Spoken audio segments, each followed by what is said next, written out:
Assalamualaikum warahmatullahi wabarakatuh.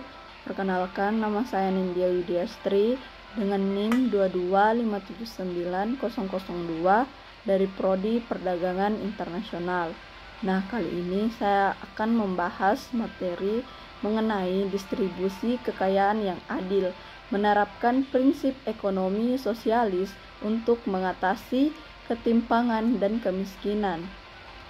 Nah, ketimpangan dan kemiskinan merupakan masalah global yang membutuhkan perhatian serius. Nah, dalam konteks ini, distribusi kekayaan yang adil menjadi topik penting yang perlu dibahas. Nah, penerapan prinsip ekonomi sosialis dapat menjadi salah satu solusi untuk mengatasi ketimpangan dan kemiskinan. Nah, latar belakang yang membelakangi ketimpangan ekonomi terjadi ketika sumber daya dan kekayaan terkonsentrasi pada sekelompok kecil orang. Nah, sementara mayoritas populasi mengalami kekurangan. Kemiskinan adalah kondisi di mana individu atau kelompok tidak memiliki cukup sumber daya untuk memenuhi kebutuhan dasar mereka. Nah, distribusi kekayaan yang adil bertujuan untuk memastikan bahwa semua orang memiliki akses yang sama terhadap sumber daya dan peluang. Kita masuk pada pembahasan pertama, yaitu prinsip ekonomi sosialis. Nah, ekonomi sosialis adalah sistem ekonomi di mana kepemilikan atas alat produksi dan distribusi hasil diatur secara kolektif oleh masyarakat. Nah, prinsip-prinsip utamanya adalah yang pertama yaitu kepemilikan kolektif. Nah, semua alat produksi seperti tanah, pabrik, dan modal dimiliki oleh masyarakat secara kolektif. Nah, prinsip ini menekankan bahwa semua alat produksi seperti tanah, pabrik, dan modal dimiliki oleh masyarakat secara bersama-sama. Nah, artinya tidak ada individu atau entitas swasta yang memiliki kontrol penuh atas sumber daya ekonomi.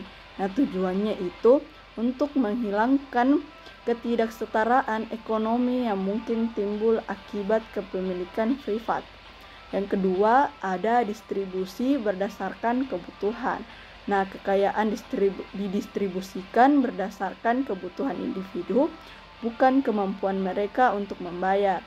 Nah, dalam ekonomi sosialis, kekayaan distribusi berdasarkan kebutuhan individu, bukan kemampuan mereka untuk membayar. Nah, ini berarti bahwa semua warga memiliki akses yang setara terhadap barang dan jasa yang dibutuhkan untuk hidup layak. Nah, seperti makanan, pakaian, perumahan, pendidikan, dan layanan kesehatan. Nah, prinsip ini bertujuan untuk memastikan kesetaraan sosial dan mengurangi kesenjangan ekonomi. Yang ketiga, ada perencanaan terpusat. Nah, ekonomi direncanakan secara terpusat untuk memastikan distribusi sumber daya yang efisien dan adil. Nah, prinsip ini mengacu pada pengaturan ekonomi secara terpusat oleh pemerintah atau otoritas yang bertanggung jawab. Tujuannya itu untuk merencanakan produksi, distribusi, dan alokasi sumber daya secara efisien dan adil. Dalam sistem ini, pemerintah atau badan perencanaan sentral dapat menetapkan target produksi dan alokasi sumber daya untuk memenuhi kebutuhan masyarakat. Yang keempat, ada eliminasi pasar bebas. Pasar bebas seringkali menghasilkan ketimpangan sehingga dalam ekonomi sosialis pasar diatur atau dihapus. Nah, ekonomi sosialis cenderung mengatur atau menghapus pasar bebas karena dianggap menyebabkan ketidaksetaraan ekonomi dan eksploitasi. Nah, pasar bebas dapat menyebabkan akumulasi kekayaan yang tidak merata dan mengabaikan kebutuhan masyarakat yang kurang mampu. Dengan mengontrol pasar atau mengarahkan distribusi sumber daya, ekonomi sosialis bertujuan untuk menciptakan sistem yang lebih adil dan berkelanjutan. Nah, dengan menerapkan prinsip-prinsip ini, ekonomi sosialis bertujuan untuk menciptakan masyarakat yang lebih setara secara ekonomi. Nah, di mana kebutuhan dasar semua individu terpenuhi dan kekayaan diproduksi dan didistribusikan secara adil.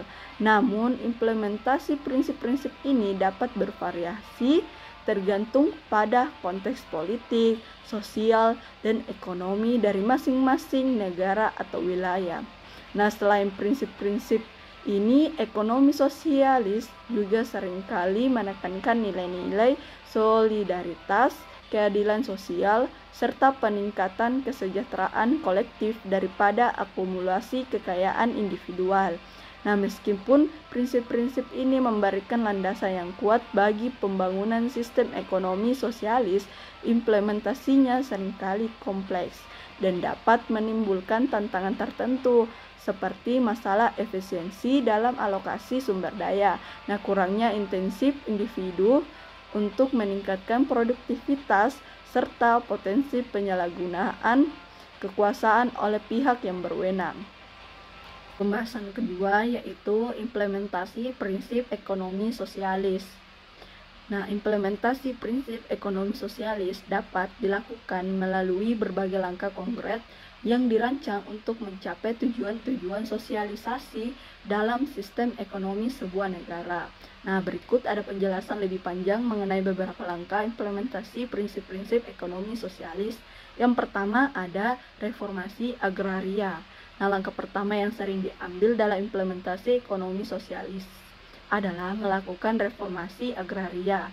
Hal ini biasanya dilakukan secara meredistribusi tanah dari pemilik tanah besar kepada petani kecil atau masyarakat yang lebih luas.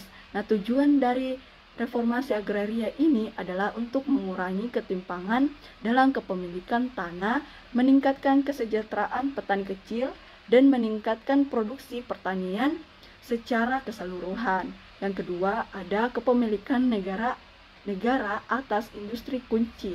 Nah, salah satu pilar ekonomi sosialis adalah kepemilikan kolektif atas industri-industri kunci yang dianggap strategis bagi kesejahteraan masyarakat. Nah, implementasi prinsip ini dilakukan melalui nasionalisasi industri-industri penting seperti energi, transportasi, kesehatan, pendidikan, dan infrastruktur. Nah, dengan menjadikan negara sebagai pemilik atau pengelola industri-industri ini diharapkan pemerataan akses, pengendalian harga, serta pelayanan publik yang lebih merata bagi seluruh warga negara. Yang ketiga, ada sistem pajak progresif. Nah, untuk mendukung redistribusi kekayaan dan memastikan keadilan sosial, penerapan sistem pajak progresif seringkali menjadi langkah penting dalam ekonomi sosialis. Nah, dalam sistem ini, pajak dikenakan secara proporsional terhadap tingkat penghasilan, di mana mereka yang memiliki pendapatan lebih tinggi dikenakan tarif pajak yang lebih tinggi. Pendapatan dari pajak ini kemudian dapat digunakan untuk membiayai program-program sosial, pendidikan, kesehatan, dan infrastruktur yang bermanfaat bagi seluruh masyarakat. Yang keempat, ada perencanaan ekonomi terpusat. Nah, implementasi ekonomi sosialis seringkali melibatkan perencanaan ekonomi yang terpusat oleh pemerintah atau lembaga yang mewakili masyarakat. Nah, perencanaan ini melibatkan penetapan target ekonomi, alokasi sumber daya, distribusi hasil produksi, serta pengendalian harga dan upah. Nah, tujuannya itu untuk mencapai efisiensi ekonomi, pemenuhan kebutuhan masyarakat, dan pemerataan hasil produksi. Yang terakhir yaitu yang kelima, yaitu partisipasi masyarakat. Nah, sebagai tambahan, implementasi prinsip ekonomi sosialis juga bisa melibatkan partisipasi aktif masyarakat dalam pengambilan keputusan ekonomi. Nah, melalui koperasi, serikat buruh, dewan pekerja, atau mekanisme partisipasi lainnya. Nah, masyarakat dapat turut serta dalam pengelolaan dan pengawasan terhadap kegiatan ekonomi sehingga keputusan yang diambil lebih mencermin kepentingan dan kebutuhan masyarakat secara keseluruhan. Pembahasan ketiga yaitu studi kasus yang saya ambil yaitu Kuba. Kuba adalah salah satu negara yang menerapkan prinsip ekonomi sosialis. Nah, Kuba ini terletak pada bagian negara Amerika Tengah yang telah lama menerapkan sistem ekonomi sosialis. Nah, sejak revolusi tahun 1959 yang dipimpin oleh Fidel Castro, Kuba telah menjadikan prinsip-prinsip sosialis sebagai landasan utama dalam pembangunan ekonomi dan sosialnya.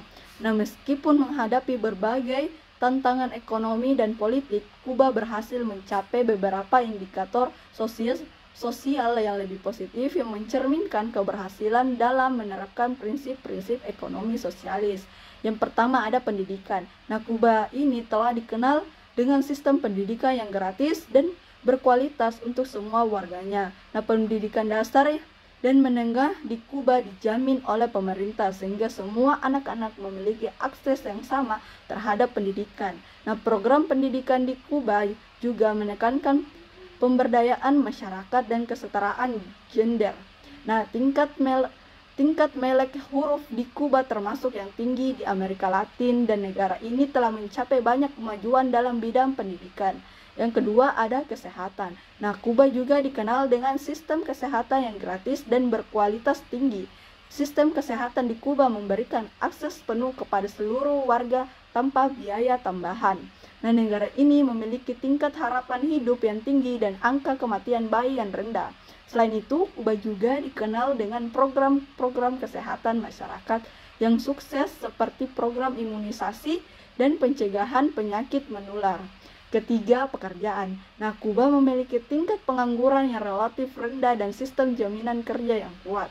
Pemerintah Kuba memberikan jaminan kerja kepada seluruh warganya, sehingga setiap orang memiliki akses terhadap pekerjaan yang layak. Selain itu, Kuba juga memiliki upah minimum yang dijamin oleh pemerintah untuk memastikan bahwa pekerja menerima kompensasi yang adil untuk pekerjaan mereka.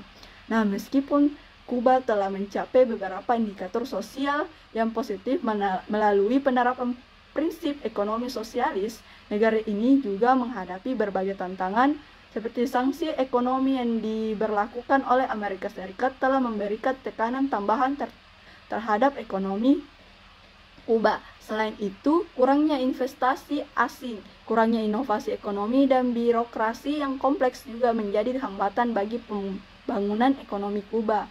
Kuba terus berupaya untuk mengatasi tantangan ini sambil mempertahankan prinsip-prinsip sosialis dalam pembangunan ekonomi dan sosialnya. Melalui pendekatan yang berkelanjutan dan inovatif, Kuba berharap dapat terus meningkatkan kesejahteraan masyarakat dan mencapai tujuan pembangunan yang lebih luas. Pembahasan keempat yaitu kritik dan tantangan. Nah, meskipun memiliki banyak kelebihan, ekonomi sosialis juga menghadapi beberapa kritik dan tantangan. Yang pertama ada efisiensi ekonomi. Nah, salah satu kritik utama terhadap ekonomi sosialis adalah kurangnya efisiensi dibandingkan dengan ekonomi pasar bebas. Nah, dalam sistem ekonomi sosialis, di mana perencanaan terpusat dan kepemilikan kolektif menjadi norma. Keputusan ekonomi seringkali dibuat oleh pemerintah atau badan perencanaan sentral. Nah, hal ini dapat mengakibatkan kurangnya fleksibilitas dan adaptabilitas dalam menanggapi perubahan pasar yang ada, gilirannya dapat menghambat pertumbuhan ekonomi dan inovasi. Kedua, ada birokrasi. Perencanaan terpusat dalam ekonomi sosialis seringkali menghasilkan birokrasi yang besar dan lamban. Proses pengambilan keputusan yang panjang dan kompleks serta kendala administratif dapat menghambat responsivitas terhadap kebutuhan dan perubahan di pasar. Nah, birokrasi yang berlebihan juga dapat menyebabkan inefisiensi, korupsi, dan kesenjangan antara rencana dan implementasi.